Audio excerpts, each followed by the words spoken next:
예, 10월 27일 일요일 주말 방송의 오프로입니다. 자, 주말에는 세상의 돈 공부를 모토로 어떤 투자자로서의 어떤 스토리상 제가 쉽게 들을 수 있는 내용으로 꾸며드리고 있습니다. 어제 저랑 잠깐 얘기하신 분 중에 제 방송을 한 1년 정도 들은 분이 계셨어요. 아주 훌륭한 직장의 스마트한 분이신데 제 방송을 한 1년 정도 들으니까 이제 쫙 귀에 와닿기 시작했다 하시는 거예요. 제가 고민하는 부분이 혹시 제가 드리는 말씀이 좀 어렵지 않을까, 일반 분들이 듣기에. 그런 고민을 사실 되게 많이 하는데 오늘 얘기도 그런 차원에서 좀 쉽게 한국은행 이창용 총재님의 어떤 멘트를 통해서 한번 경제를 쉽게 또 뉴스에 접할 수 있는 부분들이거든요. 예, 그런 거를 투자자로서 볼 수 있는 부분을 쉽게 좀 풀어서 말씀을 좀 드리겠습니다. 자, 이창용 총재님은 제가 보통 이제 친근감 있게 창용형 이렇게 많이 부르는데 나이는 60년생이세요. 한참 큰형벌인데 한국은행 최초로 2022년에 총재가 되셨죠. 그다음 포워드 가이던스라 해서 앞으로 어떻게 할 거다 약간 예측하는 그런 분야를 처음으로 한은에서 도입한 그런 인물입니다. 그 전까지 없었어요. 그냥 한은의 총재 뭐 금통위 하면 항상 지루했어요. 보지도 않았어요. 금리 뭐 동결했다 올렸다 그만 봤는데 이창용 총재님은 워낙 스타일도 독특하시고 또 키도 워낙 커서 처음 옛날에 미국의 그 연준 총리였던 볼커랑 많이 또 비유를 하더라고요. 또 이력도 워낙 하나신 분이고 해서 봤는데 아니나 다를까 인사이트가 대단하십니다. 인사이트 대단하시기 때문에 이분을 제가 오늘 얘기를 드리면서 우리 투자에 도움되는 면을 좀 뽑아볼게요. 오늘 목차는 이창용 총재님이 지금 그 G20 재무장관 회담 때문에 미국 워싱턴에 가 있어요. 거기서 기자회견한 내용을 토대로 멘트를 한번 분석해서 한번 설명해 보겠습니다. 자, 그 이후에 또 제가 갖고 있는 실전 투자 우리가 볼 수 있는 또 참고할 부분 뽑아서 볼 거고요. 마지막에는 야 그럼 또 뭘 투자할래? 항상 우리 채널의 장점이죠. 그냥 설명만 하는 게 아니라 구체적으로 방향성과 어떤 그 포트에 대한 구체적인 얘기를 좀 드립니다. 이렇게 한번 얘기 드려볼게요. 편하게 드리시면 됩니다. 어려운 거 별로 없을 거예요. 먼저 시작하기 전에 제가 항상 표방을 하는 실전 투자. 공부도 좋고 뭐 매매도 좋지만 실제로 돈이 어떻게 가고 빅수급 체이싱을 해서 우리는 항상 돈의 흐름을 쫓지 않습니까? 그런 면에서 수익을 추가합니다. 자, 경기가 정말 안 좋다. 주위에 자영업자가 막 쓰러지고 있다. 진짜 많이 보실 테고 저도 한 10수년 있던 동네에 엄청 오래된 맛집들이 다 문 닫았어요. 정말 안타깝고 저녁 장사하는 분이 점심하기 시작하면 이제 1차 위기 온 거거든. 이제 법정 관리 들어간 거야. 그러다가 또 나중에 폐업하는 걸 되게 많이 보고 있는데 많이 안타깝죠. 근데 이런 실제적인 체감 경기하고 다르게 우리가 정시라는 거는 또 다르게 예상합니다. 그리고 항상 경제 지표로 볼 때 전체적인 시장을 통해서 이런 체감되는 것보다는 수치와 추세를 봐야 되는 게 실전 투자자의 또 몫이기도 해요. 자, 그리고 되게 어려운 게 있지 않습니까? 저도 뭐 경제학을 전공하긴 했지만 기억에 남은 건 별로 없어요. 근데 금융지표라는 게 뭐 금리를 올렸다 내렸다 막 나오면 거기에 대해서 그 방향 그 해석을 양쪽으로 다 가능해요. 야, 금리가 내렸으면 자, 이제 경기 좋아지겠나 할 수도 있고 얼마나 경기가 안 좋으면 금리를 내리겠어. 완전히 반대되는 해석이 가능한 게 금융지표입니다. 그러다 보니까 단순하게 이거면 저거가 아니라 그 당시에 어떤 경기 뉘앙스를 꼭 봐야 돼요. 자, 그렇게 해서 추세 오르느냐 빠지느냐 이거를 또 판단하는 게 금융지표는 옳은 면이 있습니다. 그런 면 때문에 항상 제가 분위기나 뉘앙스 얘기를 자주 드려요. 자, 그리고 예전에 말씀드렸지만 요거는 꼭 알아두세요. 알아두셔야 될 부분이 항상 뭐 GDP가 어떻다 우리 1인당 GDP 많이 들어보셨겠지만 이게 경제 언론에 나오는 가장 기초적인 지식입니다. 그날의 경제 지표는 숫자 GDP로 많이 나타내죠. GDP 기준은 내수 소비, 그날의 국민이 어떻게 소비를 하느냐, 그다음 그 나라의 기업은 어떻게 투자를 하느냐, 그다음 정부의 어떤 살림살이를 가지고 정부 지출로 어떻게 돈을 쓰느냐. 자, 그다음에 수출, 수입. 수출보다 수입이 많으면 안 좋은 거죠. 그걸 순수출이라 하거든요. 그 엑스포트 빼기 임포트라는데 이 GDP는 이렇게 구성됩니다. 근데 우리나라는 뭐냐면 이 수출 비중이 큰 거잖아요. 그죠? 그다음에 미국 같은 데는 이 내수 소비, 자기 나라의 소비가 되게 큰 나라입니다. 그러니까 같은 GDP라도 수치에 따라서 다르게 해석하는 거예요. 요거는 꼭 좀 기준하고 계시면 어렵지 않거든요. 하나, 둘, 셋, 네 개 정도 되니까. 이거를 하고 있으면 야 경기가 되게 안 좋은데 수출은 좋아졌어. 이게 말이 돼요. 왜? 경기에 되게 안 좋아서 내수는 안 좋지만 우리나라 수출 비중이 크기 때문에 수출이 좋아지면 이 GDP 좋아서 경제가 좋다고 할 수도 있습니다. 대개 이해는 잘 안 되겠지만 우리가 보는 측면에서는 이게 사실은 냉정한 지표들이에요. 자, 그래서 그날의 경제를 이 GDP 성장률이 빠지질 않잖아요. 어쨌든 2%든 3%든 올라가는 GDP 성장률과 실제로 부채가 얼마나 있느냐, GDP 대비 부채율 얼마냐 많이 들어보셨죠. 근데 정부 부채가 있고 기업 부채가 있고 가계 부채가 있는데 우리나라는 가계 부채가 특히 더 높습니다. 특히 더 높아요. 그게 부분이 또 부동산으로 많이 들어갔어요. 아시죠? 그러다 보니까 더 신경 쓰는 거고, 정부 부채가 제일 높았던 미국은 걱정 안 합니다. 암만 재정 부채 놓고 정부 부채 높아도 걔들은 달러 무제한 찍을 수 있기 때문에 살짝 뭐 정도에 대한 부채 한도 조정은 있겠지만 크게 문제가 없어요. 그런 면으로 GDP의 구조와 경제는 GDP와 부채의 함수다.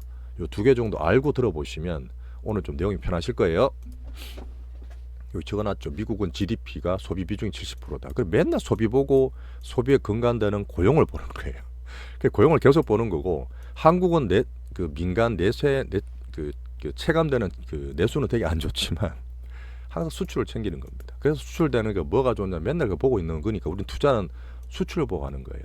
저는 내수 관련주를 투자한 적이 없습니다. 그런 면이 조금 다른 면이니까 같이 봐주세요. 자, 이창용 총재님 멘트를 한번 정리를 했습니다. 제가 정리한 거 아니에요. 제가 되게 감사하게 참고하고 있는 하나증권의 김성수 애널님이 정리하신 거예요. 이 내용을 토대로 한번 의견을 전해보겠습니다. 한번 편하게 읽어볼게요. 어려운 거 없습니다. 자, 한은에 사는 게 물가를 안정시키고 금융 안정을 하는 거잖아요. 그게 한은의 가장 기본적인 목표입니다. 자, 분기 예측은 불확실성과 변동성이 상당히 크다. 이거는 계속했던 얘기예요. 계속했던 얘기인데 간단하게 요약하고 넘어갈게요. 코로나 이후에 세상이 변한 거 아시죠? 누구나 다 느끼시지만 코로나 이후에 세상이 다 변했어요. 그리고 코로나 이후에 제가 보는 금융적으로 역사상 보지도 못했던 현상들이 엄청나게 많이 나타나고 있습니다. 이런 것 때문에 전문가들이 자꾸 틀리는 거예요. 뭐 비건한 재료주가 3전 역사적으로 제일 많이 팔았다. 갑자기 10수년 만에 엔캐리가 막 터진다. 이런 것들도 코로나 이후에 다 나오는 현상들이에요.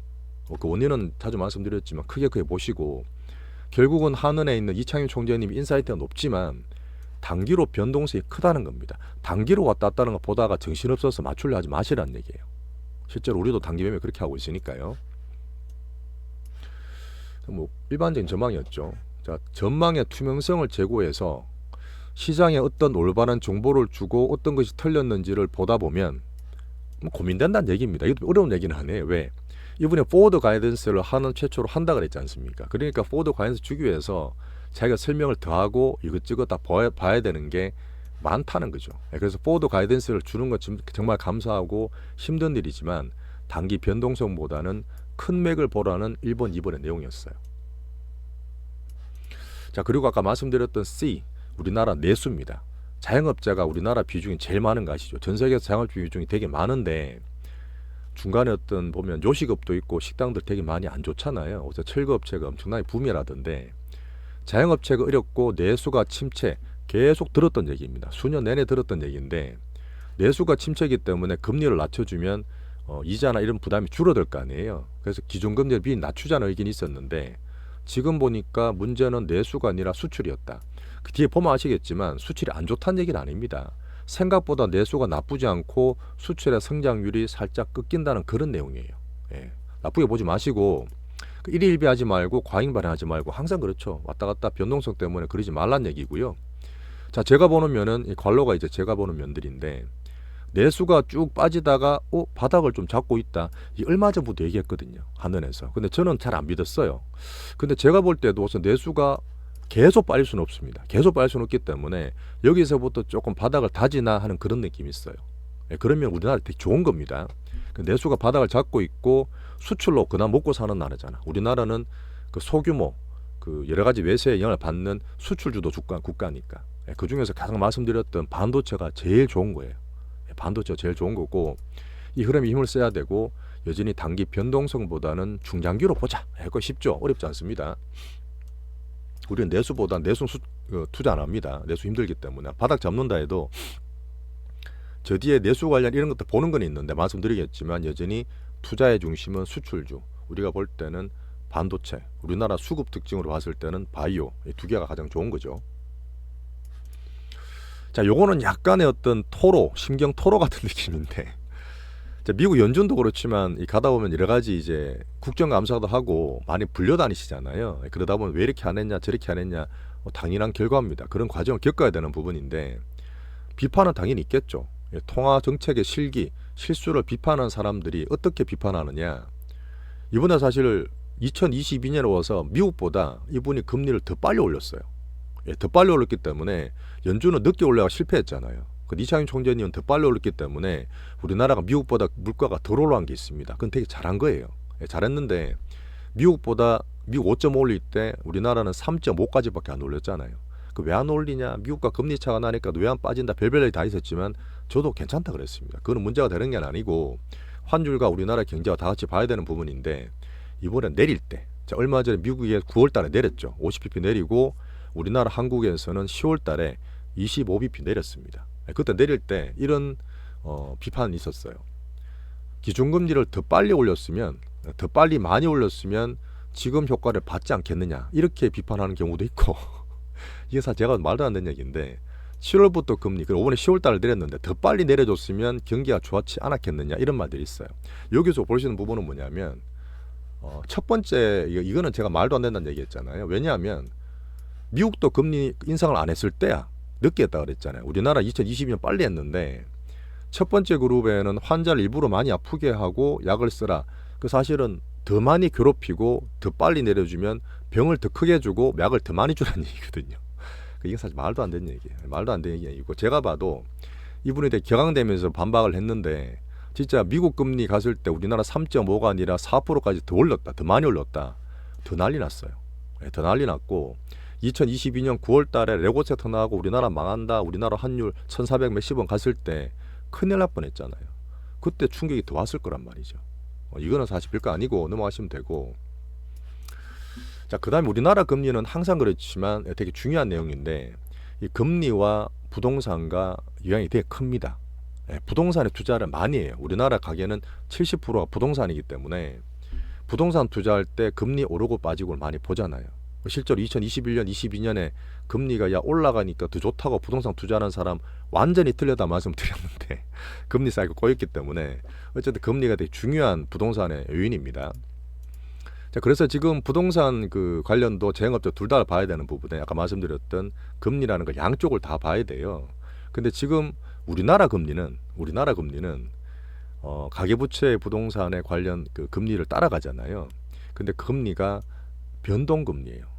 변동금리.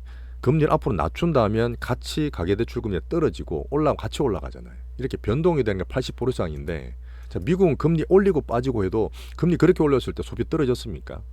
미국 금리를 5.5원 올릴 때 소비가 빠졌어요? 별로 안 빠졌어요. 물론 그때 장도 좋았고 20년 안 좋았지만 장도 좋아졌고 부동산 관련 그 자산 효과도 얘들은 한번 들어가면 몇 년 동안 그냥 고정금리입니다. 금리를 올린다 해서 자가 갖고 있는 집에 대한 부담, 이자 부담이 커지질 않아요. 근데 우리나라가 이 금리에 대해서 많이 왔다 갔다 하기 때문에 되게 부동산에 두 개나 확확 짓는 사람들은 금리에 대해서 많이 민감하다는 얘기죠. 이 부분은 좀 알고 계시면 좋아요.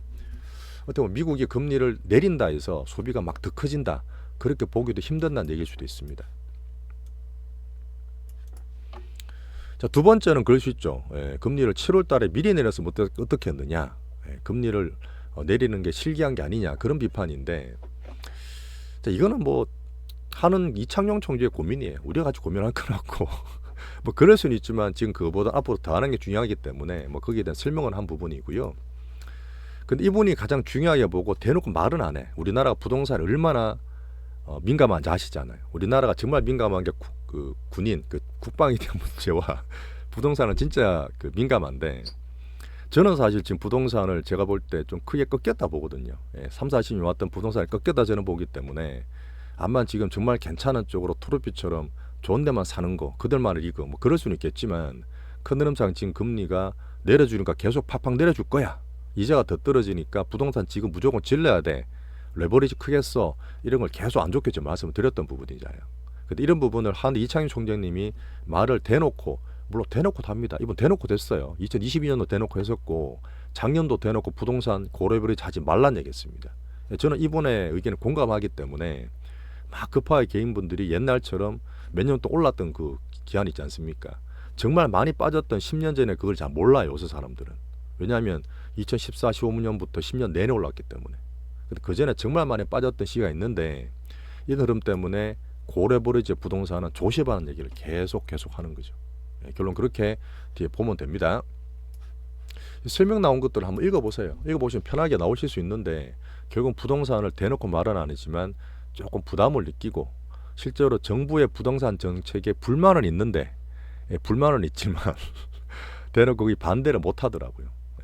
우리나라 부동산 정책이 정부에서도 조금 무리하게 부양 내지는 이렇게 하는 게 보이지 않습니까? 그런 면 때문에 그 사실 그 7월달, 8월달 이 부동산이거든요. 부동산.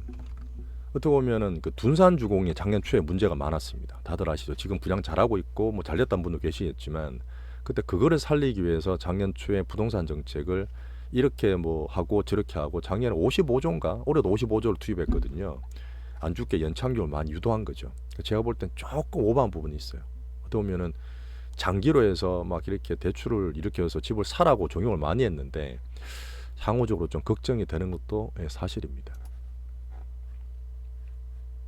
자, 그래서 이창용 총재가 딱 보면 기본적인 한일의 물가 안정에 대한 본업 외에 금융 안정에 대한 얘기를 되게 많이 써요. 근데 금융 안정이 뭐냐면 우리나라의 가장 불안한 가계부채, 거기에 원인이 되는 부동산 문제를 걱정하는 걸 계속 저는 보고 있는 겁니다. 너무 고래 부리지 않으시는 게 좋다는 얘기를 계속 얘기하는 거예요. 사실은 이게요. 자, 환율에 대한 얘기니까 살짝 넘어갈게요. 결론은 뭐냐면 지금 1380원까지 갔지만 너무 걱정할 거 아니다. 아까 처음 말했던 변동성 때문에 달러 강세 때문에 왔다 갔다 하는 부분이고 딴 나라 통화도 그렇기 때문에 뭐 지금 환율 자체가 1380원이 낮다고 볼 수는 없지만 또 그랬어요. 1400원이나 넘어가게 되면 아마 인위적인 구두 개입도 가능할 것 같습니다. 얼마 전 일본이 했던 것처럼 그죠. 그러다 보니까 환율 지금 올랐다고 막 안 좋게 보는 분 계시는데 그런 미국에 대한 흐름과 이 변동성 흐름 때문에 2022년에 갔던 것처럼 우리나라 경제가 되게 힘들고 해서 그런 건 아니에요. 그런 건 아니기 때문에 환율도 변동성만 보는 거지 너무 걱정하지 마시라. 그렇게 말씀도 드립니다. 여기서도 볼 거는 뭐냐면 우리나라 금리가 3.25예요. 미국은 지금 내린다 해도 4%에서 5% 왔다 갔다 하는데 향후적으로 이제 금리를 좀 내릴 수도 있겠죠. 경기에 따라서. 근데 한국은행은 미국보다 덜 올렸어요. 그잖아요. 그 다음에 앞으로도 미국이 25p 내린다 해서 같이 따라 내리는 게 아닙니다. 왜? 덜 올려놨기 때문에 이 금리 내리고 하는 폭이 되게 왔다 갔다 심하지 않을 수 있어요.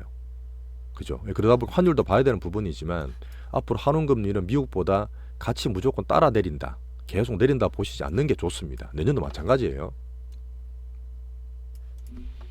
자, 여기서부터는 우리나라 경제에 대한 부분, 아까 말했던 내수든 그 다음에 정부 지출이든 기업에 대한 그런 부분을 말씀드리는데 결론은 지금 우리나라 성장률이 2%쯤 됩니다. GDP 성장률 기준이에요. 2%쯤 되는데 나쁘지 않습니다. 미국도 2% 중반이거든요. 뭐 중국 정도나 돼야 4% 중반이 나오는데 앞으로 민간 내수가 확 빠지지 않는다 그랬잖아요. 바닥을 만들어 한다 했잖아요.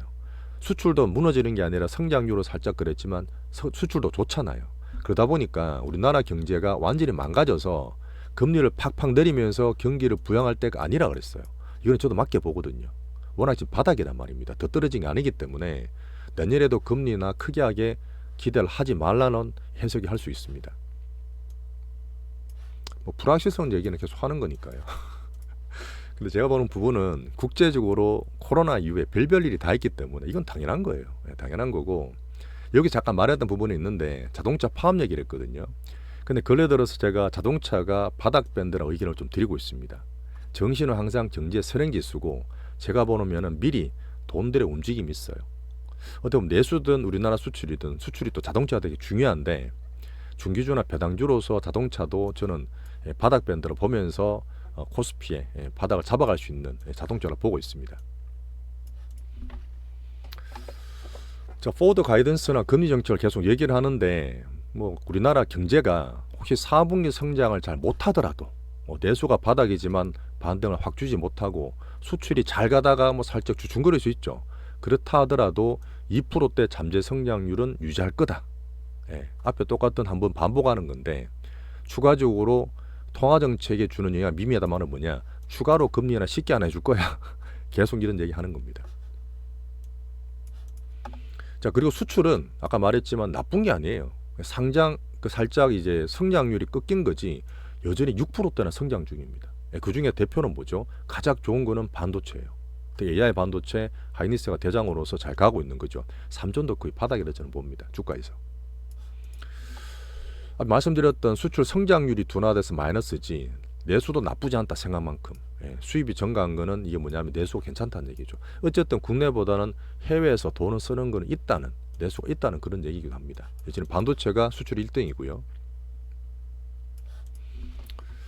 자, 이런 부분도 계속 내수와 우리나라 금리 인하에 대해서 종용하고 그런 거 있잖아요. 지금 뭐 정치권에서도 민주당 같은 데서도 야 빨리 금리 더 내려, 경기 안 좋은데 내려서 경기 부양해야지, 이렇게 되게 간단하게 말씀을 되게 많이 하세요. 뒤에도 나올 텐데 금리 낮춘다 다 되는 거 아닙니다. 금리로 한다고 정책을 경기를 살릴 수 있는 부분이 아니기 때문에 이런저런 거 다 보면서 해야 되는 부분이지 급하게 내릴 수 없다. 자기 어떤 얘기를 계속 하는 거죠. 그럼 내수가 되게 중요한 얘기인데 내수가 하반기부터 회복될 거라고 설명을 계속 했어요. 저도 사실 잘 안 믿었거든요. 근데 이게 저도 슬슬 분위기가 나오는 것 같아. 계속 내수 나빠질 수 없습니다. 우리나라도 계속 사람들이 일을 하고 있는데 계속 나빠지진 않을 거 아니에요. 뒤에 말씀드리겠지만 출생률도 바닥에서 살짝 올라오는 모습이 있습니다. 그런 면도 저는 좋게 보는 거거든요. 자, 그리고 현재 정부에서도 마찬가지고 우리나라 정치는 되게 짧잖아요. 단임제지 않습니까? 그러다 보니까 뭔가 빨리 효과를 주기 위해서 정책들이 급한 면이 있는데 수십 년 전에 그랬어요. 우리나라 노가다다 오고 집 짓고 부동산 땅 파고 이렇게 건설을 올리면 거기서 사람들이 고용도 늘고 내수가 살아갔던 면이 있어요. 수출도 마찬가지였지만 이제는 다 밖에다가 많이 짓고 있는데 자, 부동산 경기를 활성화해서 지금 현재 정부가 좀 많이 오버하는 부분이 있습니다. 옛날식으로 성장 대놓고 그러는 거죠. 옛날처럼 성장하면 안 돼. 세상 바뀌었다. 실제로 노가다 현장 가보셨어요? 영화 찍는 스텝만 가더라도 우리나라 사람 별로 없습니다. 젊은 사람들이 별로 없고 전부 다 이슬람이나 외노자가 대부분이에요. 옛날하고 다르다는 얘기죠. 자, 그리고 자꾸 이자율을 낮추라 그러는데 이자율 낮춘다고 무조건 경기 좋아지는 거 아니야. 경설 경기 부양하자 말도 너무 1차원적인 생각이야. 얼마 전에 보니까 그렇대요. 뭐 지금 금융위원회 얘기하면서 야 AI 쪽으로 해서 너네들 연봉을 엄청 많이 받아가던데 AI에서 금리 찍게 하면 더 낫지 않냐. 말도 안 되는 소리죠. 말도 안 되는 소리.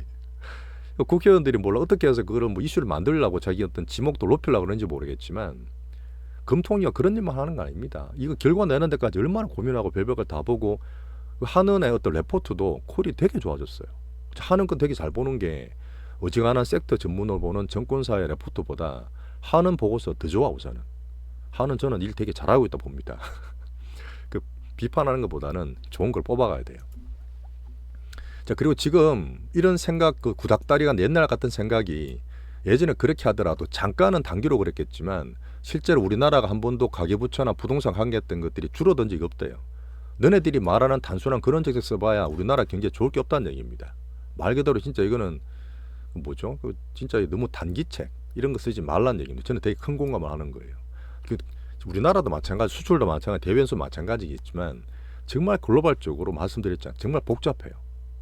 그런 상태다 보니까 이렇게 하지 말라는 얘기를 본인 의견을 강력하게 피력을 합니다.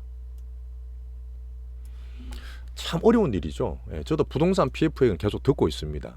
2022년 9월 달에 레고 세트 뭐 그때 세트가 아니고 그 사태 났을 때 국회의원 말 한마디 잘못해서 엄청나게 이제 피격도 받고 그랬는데 여전히 해결 안 됐어요. 레고랜드 지금 거의 다 망하기 직전입니다. 손님 한 명도 없습니다. 강원도에 상당히 큰 부담을 주고 수천억 부실로 남아있는 상태인데 이자를 금방 낮춰준다 해서 통화정책으로 나머지 정부 보정하면서 많이 살리고 있는 거 보이시죠? 저는 내부 얘기 좀 듣고 있는데 이렇게 건설업으로 살리고 무조건 밀어준다 해서 살아나는 거 아닙니다. 2008년 군전에 그때 박살이 났고 그때 살리고 처음에는 바로 못하겠죠. 그래서 살리다 결국은 2010년인가 11년인가 그 저축은행 부산 저축은행 얘기할 때 왕창 다 망가졌잖아요. 저도 아는 형님이 이거 담당 그 법인 담당이라서 그때 돈 몇천억씩 다 빠지고 그랬는데 결국은 터져요. 결국은 터지고 지금은 그때보다 금융 시스템이 좋아졌다 하지만 이 부실을 언제까지 감춰줄 거예요. 그런 면이 조금 녹이고 부동산 연착륙을 보는 정책이겠지만 이분은 한번 정리가 돼야 된다 보는 거예요. 뭐 쉬울지 안 쉬울지 모르겠지만 원칙적으로 저는 동의를 합니다.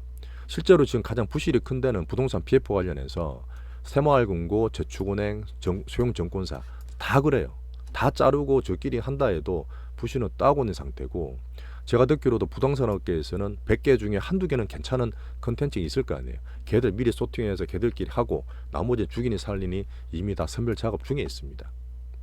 이게 어떻게 나올지 모르겠지만 뭐 내년에 몇 개 틀릴 수도 있다, 저는 개인적으로 그렇게 봐요. 자, 그리고 미국도 그렇지만 우리나라는 뭐 미국만큼 아니라도 실업률 봐야 되잖아요. 실업률 볼 때 나쁘지 않습니다. 나쁘지는 않는데 우리나라가 미국만큼 고용지표가 중요도는 떨어지겠지만 특히나 지금 뭐 정년을 더 늘린다 이런 얘기 있잖아요. 그 청년 일자리는 부족하지만 요새 MZ가 워낙 요새 숫자가 적다는지 몰라도 약간 얘기는 적게 나오는 것 같아요. 근데 청년 일자리 부족이 거의 좋은 일자리 위주로 바란다. 이 청년들이 얼마나 스펙이 좋겠습니까? 그러니까 눈높이가 높은 것도 이해해요. 하지만 그러다 보니까 조금 힘든 직업이나 그쪽은 항상 또 여전히 또 일자리가 있는데도 일을 안 하는 것도 사실 있습니다. 그러다 보니까 3D 지역 같은데 외노자들이 엄청나게 많이 들어가는 것도 사실이에요. 그러다 보니까 앞으로 IT 쪽은 AI 영향으로 사람을 더 잘 뽑지 않는다. 이게 정말 우려하는 거죠. 저는 정말 우려하는 부분이고 우리 아이들한테 정말 안 좋은 면이 될 수 있는데, 이런 면을 봤을 때는 이 MZ세대에서 적당한 충고를 한다는 면도 있고, 제가 보는 AI 생산성의 향상은 앞으로 계속 고용에 영향을 줄 겁니다. AI가 제 생각보다 더 빨리 들어올 수도 있어요. 우리는 뭐 투자하는 입장에서 나쁘게 보진 않겠지만 이런 AI와 고용에 대한 현상이 점점 일어나고 있다고 말씀을 하는 거죠. 자, 이 정도에서 한번 언급들을 번호는 좀 많은데 한번 정리를 해봤고요. 쭉 들어보셨겠지만 어려운 내용은 별로 없어요. 한번 쭉 들을 만한 그런 내용이었고, 제가 한번 정리를 해보면 이렇습니다. 제 의견이고요. 자, 코로나 이후에 제가 세상의 변화때 있습니다. 잘 안 돌아가죠. 쉽게 보면 모임도 그렇고 뭐 건강관리나 사람과의 관계도 그렇고, 이게 어떤 우리가 느끼는 그런 체온도 마찬가지겠지만 제일 빠른 금융에서도 분명히 있어요. 그런 면에서 온갖 생각지도 못한 그런 이슈들과 변동성이 나오는 것도 사실입니다. 그래서 우리 투자도 더 고난이 된 거예요. 더 고난이 됩니다. 예전하고 다르게 해야 되는 그런 부분이고, 짧게 변동성보다는 여전히 중장기 추세를 보는 게 맞다. 투자자로서 알고 있어야 될 그런 중요한 내용이죠. 자, 한국은행 기준금리가 3.25, 25pm 내려 3.25인데 앞으로 미국 할 때처럼 같이 팍팍 내리지 않는다. 덜 올려놨기 때문에 덜 내린다는 얘기를 계속 하고 있는 겁니다. 저도 내년에 미국도 말씀드렸지만 인플레 또 올라올 수도 있어요. 돈 또 풀면 또 올라올 수 있기 때문에 우리나라든 미국이든 금리를 쉽게 팍팍 내려주고 그렇게 한다고 안 보시는 게 좋습니다. 이런 부분이 실상에서 볼 수 있는 부분이죠. 자, 그다음 민간 내수 하방을 정말 우리 고민 많이 했잖아요. 우리나라 인구가 0.6까지 최소한이 떨어진다. 계속 우리나라 이제는 희망이 없어. 국장 탈출 별별나게 다 있는데 계속 빠지진 않잖아요. 제가 얼마 전 뉴스 중에 특이한 게 출산율이 0.7%에서 올라오고 있답니다. 물론 크게 V자 반등은 안 나올 거예요. 하지만 계속 빠졌기 때문에 여기서 어느 정도 바닥 내지는 흐름 볼 수도 있죠. 그럼 좀 쉬어가거나 흐름 볼 수도 있습니다. 그런 면에서 내수 침체 하방을 만들어줄 수 있다는 것과 출산율에 대한 뉴스를 연계해서 보고 있는 거예요. 자, 기업 투자는 여전히 다 되지 않습니다. 우리나라 수출 되는 것만 되고 차별화되기 때문에 우리나라 내수보다는 다른 나라, 특히나 미국 쪽의 흐름을 보면서 성장 산업을 계속 차별화해야 돼요. 자, 우리 AI 쪽에서는 하이닉스를 대장 보고 있는 것처럼 그런 겁니다. 전 세계에서 통하는 걸 찾아야 돼요. 전 세계에서 통하는 거. 자, 그리고 올해 계속 좋았던 수출이 성장률은 둔화되지만 여전히 좋다. 아까 연성장률 6%까지 얘기했습니다. 나쁘지 않아요. 자, 그리고 요거는 이제 제가 넣은 건데 얼마 전에 윅비 세계 국채지수에 편입이 됐습니다. 내년에 편입될 거고 내년부터 나올 텐데, 이게 이제 우리나라 정부 예산이 1년에 650조 정도 되잖아요. 그 중에서 국채 발행을 윅비 선진국 지수 편입이 되면 한 80조에서 90조를 더 발행할 수 있습니다. 돈을 더 쓸 수 있는 거예요. 이런 면에서는 내년에 우리나라 정부의 재정 지출에 여력이 생겼다, 이렇게 표현하면서 경기 부양에도 기대를 좀 하고 있는 거죠. 이 숫자는 앞에서 말씀드린 GDP 구조에 대해서 한번 설명드리면서 이렇게 넣어놨어요. 자, 제가 보는 큰 흐름은 여전히 부동산을 정말 하면은 크게 대박이 나겠지만 10년 동안 그런 흐름이 아니라 인구 구조의 흐름과 같이 저는 크게 좀 이 빅사이클은 한번 꺾였다고 저는 보고 있습니다. 물론 강남이 보이고 이런데 극차별화된 그런 데는 조금 다르고 덜 빨릴 수 있겠지만 이 부동산 고래버려에서 한방 투자 크게 벌어먹고 이자 떨어지면 이자 부담 경감되겠지. 그렇게 쉽게 생각하는 거는 여전히 저는 좀 안 좋게 보고 있어요. 그다음에 현재 부동산 정책도 오바해 쓰는 게 분명히 있기 때문에 그런 부작용도 저는 좀 경계하고 있습니다. 자, 그런 결국은 예전으로 했지만 부동산 안 좋을 때도 정신은 항상 왔다 갔다 사이클을 그 사이에서 두 번 세 번 만들었어요. 지금 안 좋은 상태지만 저는 한국 정시를 지금 바닥이라 판단합니다.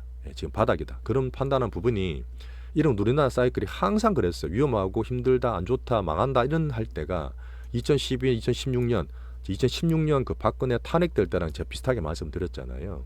이때는 유사한 점이 되게 많고 18년 힘들었고 2020년 힘들었고 2022년 힘들었는데 이럴 때마다 힘들고 죽는다 끝날 때마다 하다마다 살은 사람들이 그때 대장주로 또 엄청 수익 냈던 우리 한국 정시의 사이클을 저는 보고 있습니다. 이런저런 안 좋은 얘기 있을 때 외국인과 금투세 좀 변해야 되죠. 변해야 되는 부분이니까 이 변화를 보면서 같이 한번 보시죠. 그래서 우리 대장주도 물론 지금 시장 대비 잘 되고 아웃퍼폼 나오고 있지만 절대 겁내지 마시고 오히려 남들이 힘들고 할 때가 더 힘을 내고 용기를 내시고 투자에 더 집중하셔야 될 그런 시기입니다. 30분 또 넘어갔네. 자, 결론은 이렇게 포트폴리오를 정했습니다. 제가 지금 계속 말씀드렸던 부분에 자, 세계는 어차피 성장을 추구하고 지금 전 세계에서 미국이 제일 잘하고 중심이 뭐죠? AI입니다. AI 미국이 제일 잘하기 때문에 미국이 선별화되고 차별화되는 부분이니까 미대선 전후로 출렁이 있더라도 AI 빅뱅 성장을 놓치지 마세요. 이 큰 흐름 놓치지 마시고 우리는 엔비디아 보고 있고 투자하고 들고 있는 것도 있죠. 그리고 TSMC도 보면서 우리나라에서 대장은 AI 반도체 대장은 하이닉스다. 다 하고 있습니다. 이 대형주를 말씀드려도 되니까. 자, 그리고 우리나라 국장 특장점 아까 사이클도 말씀드렸지만 분명히 빅수급 흐름으로 빅바이오가 올라오는 게 저는 보고 있어요. 7호부터 시그널을 줬고 삼바, SQ, 바이오판 같은 걸로 흐름이 들어가는 게 보이죠. 그게 실질적으로 갖고 있는 알테오젠과 필수 이픽 같은 거는 제가 매일매일 말씀을 드리고 있습니다. 자, 거기 살짝 볼 거. 자, 미국 눈치를 보고 어쨌든 미국 빅컷 할 때 중국이 계속 노리고 있다가 빅부양을 확 한다 했어요. 물론 지금은 미국 대선을 좀 눈치를 보고 있지만 이머징 아시아 꼴찌인 중국과 현재 꼴찌인 우리나라가 예전처럼 중국 된다 해서 우리나라 막 잘 되고 이러진 않습니다. 화장품 더 떨어져요. 그죠? 예전처럼 간단하게 뭐 수혜를 본다 이렇게 쉽게 들어갈 건 아니겠지만 이 월가 자본이 미국을 엄청 쏠렸던 데서 중국으로 일부 조금 같이 보겠다. 이런 면을 보면서 우리나라 흐름을 일부를 변화를 체크하겠습니다. 중국 다시 좀 보긴 봐야 돼요. 자, 그리고 아래 말했던 인구가 출산율이 바닥에서 더 떨어지지 않는다. 근데 지금 그 로제 말했던 아파트라는 것도 있죠. 그 다음에 지금 하이브 이후에도 여러 가지 자구책도 내고 있고 엔터가 3분기 실적이 나오면 거의 단기 바닥이 나오고 바닥 흐름 나올 거라 저는 봐요. 그런 부분 보다 보니까 계속 유입되고 있는 우리나라 외국인 한류는 계속 커집니다. 우리나라 경제는 어떤 이런 쪽에서 한류가 정말 큰 힌트가 되고 큰 성장 모멘텀이 될 수 있다 저는 생각해요. 그 JYP만 하더라도 10몇만 원 가던 게 5만 원까지 빠졌어요. 박진영 형님이 작년 11월 달에 무조건 살아있을 때가 9만 원, 10만 원대인데 거기서 반타작 더 났습니다.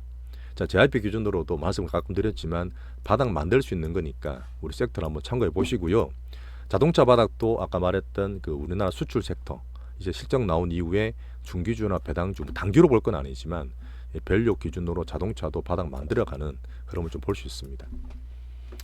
자, PBR 1배 3전에 자구책을 기다리고 자, 외국인 수급과 금투세 폐지하는 정치권의 결단도 기다립니다. 이런 부분이 바닥 내에서 가질 수 있는 우리 어떤 힌트라 볼 수 있습니다. 자, 그리고 실제적으로 11월 5일 이제 진짜 얼마 남았어요.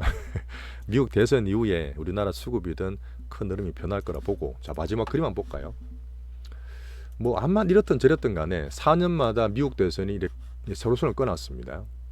2000년대 닷컴 버블이 워낙 크게 슈팅이 되고 떨어졌으니까 미국 대선이 되든 말든 더 떨어졌어요. 안 좋게 보는 분들은 이걸 겁을 내는 거죠. 하지만 그 전에 버블 슈팅기가 저는 여전히 안 나왔다 봅니다. 이 차트는 로고 차트예요. 상승률로 봤을 때 로고 차트는 꽤 안정적으로 잘 가고 있는 거고 자, 그러다가 요때도 올랐죠. 요때는 떨어졌지만 이때 또 대선하고 올랐고 그 다음 이때는 2008년 서프라임 때는 뭐 대통령이 뭐고 그냥 다 박살난 거죠. 오바마 될 때인데 다 박살난 이후에 이때도 출렁거렸지만 결국은 또 올라가기 시작했어요. 정말 이때 100년 만에 오는 금융위기도 올라갔었던 부분, 이때도 2012년 올라갔었던 부분, 2016년도 트럼프 되고도 올라갔었던 부분, 2020년은 당연히 올라갔겠죠. 바이든 되고. 이번에도 지금 출렁거리고 보고 있는데 미국 대선 이후에 온갖 얘기 다 나오겠지만 미국은 성장을 해야 되고 또 재정을 또 풀어야 됩니다. 그런 면에서 변동성 이후에 대선 이후에 정치 상황을 큰 추세를 보면서 같이 긍정적으로 투자를 이어가셨으면 좋겠습니다. 자, 오늘도 긴 시간 저랑 같이 해주신다 감사했고 또 구역별로 나눠 놓을 테니까 같이 좀 봐주시면 공부가 되실 것 같아요. 자, 내일도 뵙겠습니다. 감사합니다.